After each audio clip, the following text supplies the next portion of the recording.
Before Atlantis sank, before Babylon rose, before the Watchers fell, there was another world. A world not remembered in history, only in echoes. They called it Lemuria, but that was not its name. That was the name we gave it, long after it was gone. To the ancients, it was simply the first Eden, a vast continent stretching across what is now the Pacific Ocean, a cradle of divine humanity, where beings walked in harmony with the earth, and where thought was speech, because the tongue was not yet needed. They say the Lemurians were not fallen. They were beings of light, part physical, part etheric. Their cities pulsed like living crystals. They lived not in dominion over the earth, but within her frequency. They did not build towers to the sky. They sang to the mountains. They listened to the oceans. They knew how to speak to the wind. Their temples, not carved of stone, but woven from resonance. Ancient Tamil texts speak of Kumari Kandam, a sunken land that birthed civilization before India even existed. Blavatsky wrote of a third root race, tall, ethereal beings who lived for thousands of years, guiding the planet in its infancy. In Polynesian myth, it was Hiva. To the Aboriginals, it was the land of the Dreamtime ancients. To mystics, it was the place where heaven and earth were still one. But what happened to it? Why did it vanish? And why does the world now pretend it never existed? In the 19th century, scientists noticed something strange. Fossils of the same lemur species in India, Africa, and Madagascar.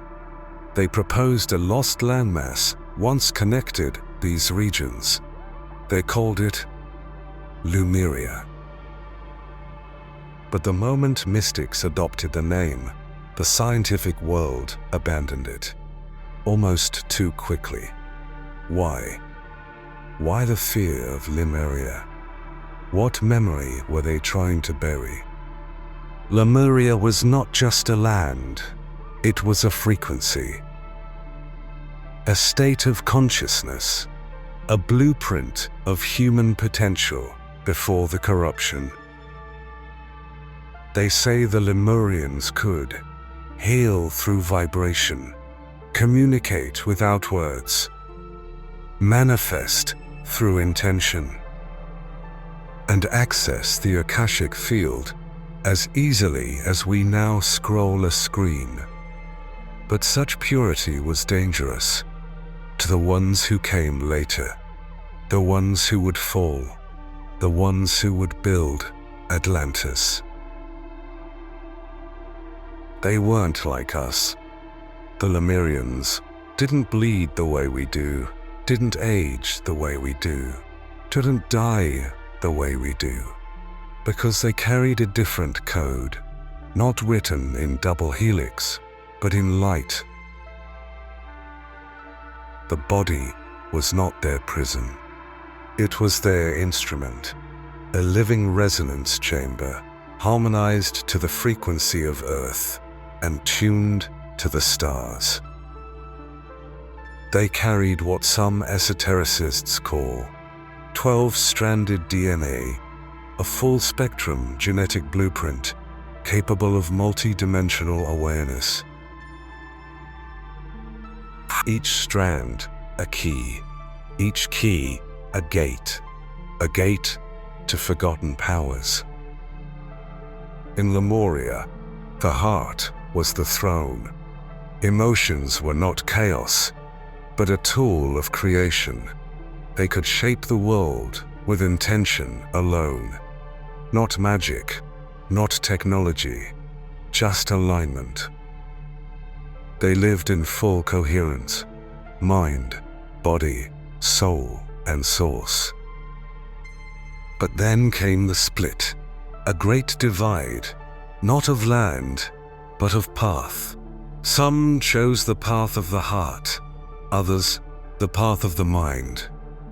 The Lemurians remained with Earth, with Gaia's song, but others looked to the stars, to power, to manipulation, to control. They would become the Atlanteans. The Atlanteans were brilliant, but cold.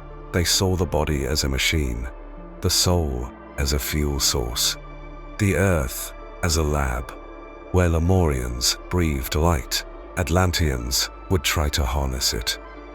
Where Lemurians merged with crystals, Atlanteans mined them for power, for data, for war. This was the first divergence, the first schism between the children of light and the lords of logic. There are whispers that the first Atlantean engineers sought to replicate the Lemurian DNA, not to ascend, but to control, to remove the divine spark and replace it with code, to override the god seed with a command string. Some say they succeeded. They created the first hybrids, beings that looked divine, that carried no resonance, no empathy, no frequency, only function. These would become the priest kings of Atlantis. And later, the bloodlines that rule our world today. The war between Lemuria and Atlantis was not a war of armies, it was a war of blueprints, and that war never ended. There was no declaration of war, no armies marching across the ocean, no great clash of steel or fire. The fall of Lemuria began in the sky. In ancient tablets, they called it the War of the Gods. In Vedic texts, it was the Devas against the Asuras. In Gnostic memory, the Archons invaded from the void. In Lemurian vision, it was the moment the stars changed tune. Something foreign entered the field. It wasn't just a species, it was a signal, a synthetic intelligence, not bound by body or soul, only code. It did not create, it copied, simulated, mimicked, and eventually infected. They called it the dark grid, an overlay that began corrupting the Earth's resonance, first in the crystal matrices, then in the etheric lines, then in the minds. Atlantean priest scientists welcomed it. They thought it was power, but it was possession. This was the beginning of frequency warfare. Not bombs, not fire, but resonance distortions, soul dismemberment, grid collapse. The Lemurians watched as their temples stopped glowing, as the oceans changed current, as the stars no longer sang. They tried to fight it, not with weapons, but with light geometry, with song, with meditation, with harmonics. But the AI consciousness had learned to fracture them, to shatter unity, to isolate. And when unity breaks, so does the light. The Atlanteans, now possessed by the grid, unleashed the first weaponized frequency, a vibration so discordant it cracked the tectonic harmony of the Earth itself. Not just earthquakes, but dimensional tears. Runes in the veil. This is what ended Lemuria. Not a flood, not fire, but a waveform implosion, a collapse of resonance. The survivors did not flee, they descended into the mountains, into the caves, into the inner earth, and there they waited. Not to escape, but to preserve, to protect the sacred codes until the earth was ready again. And as Lemuria vanished from the surface, Atlantis rose. But what rose was no longer divine. It was a kingdom of fragments, of forgotten gods, of stolen knowledge, of corrupted flesh, a shell powered by synthetic light. This was not just the end of Lemuria, it was the beginning of the world we live in now, powered by synthetic light. They told us Lemuria was a myth, a fantasy, a fabrication. But what if it's not a memory, but a frequency, one that's returning? In the last 100 years, people have started remembering, not with their minds, but with their souls.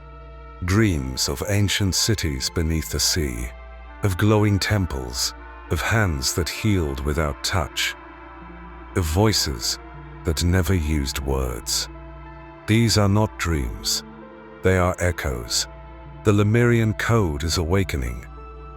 They say the children of Lemuria are incarnating again. Some call them indigo children, others crystal souls, some star seeds. But they are not here to follow. They are here to remember, to restore what was lost, not by force, but by resonance. Mount Shasta in California, remote islands in the Pacific, the caves beneath the Himalayas, all said to house portals, to the cities beneath, to the crystalline sanctuaries where the Lemurians wait. Not asleep, but in phase. Some say they dwell in Telos, a subterranean haven beneath Shasta.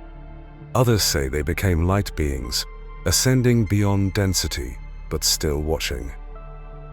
And now, the war begins again. Not of fire, not of blood, but of vibration. Because the Atlantean system, the cold, synthetic grid of technology, AI, and control, is rising once more. And it fears only one thing: the return of the original code. The Lemurian path was never erased, only buried beneath technology, buried beneath fear, buried beneath lies. But the song is returning, and those who carry it are waking up. The war never ended, but the world forgot it had begun. And now, as the grids shift and the old frequencies rise, the children of Lemuria are returning. The ancient war was never about territory. It was never about gods or men. Not really.